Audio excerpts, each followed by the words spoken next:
It takes about 1 to 2 weeks, so it's going to take some time. The ruling comes just a day before the USDA plan to freeze SNAP payments.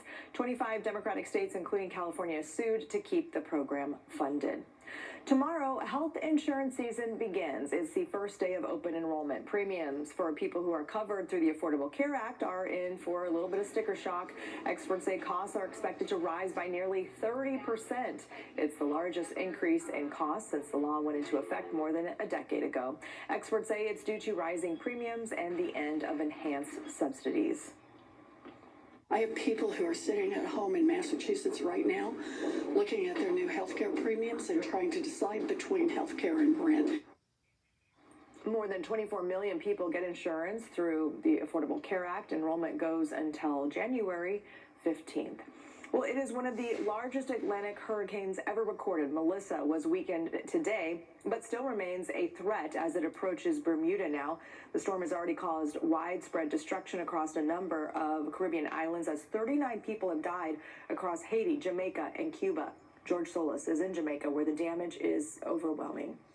Search and recovery missions continue here in hard-hit Jamaica. Unfortunately, the death toll does appear to be climbing. Our team making it into Montego Bay yesterday, one of the hardest hit areas, also a tourist capital here on the island. On the way, we saw many things, many treacherous terrains with light poles, debris on the ground, people at one point pulling off to the side of the road to get cell phone service. It was the first bit of communication they've been able to get out to their loved ones. We were talking to people as the messages were coming in. As we hit another town near Montego Bay in Trelawney, there were two large lines there of people, all of them looking for gas. Some of them there with just containers, others with their cars, police there on site to make sure things stay orderly. And as we got into Montego Bay, so many of those resort properties that people come here for decimated by the storm. Some people actually still staying in some of those hardest hit hotels because they were waiting to see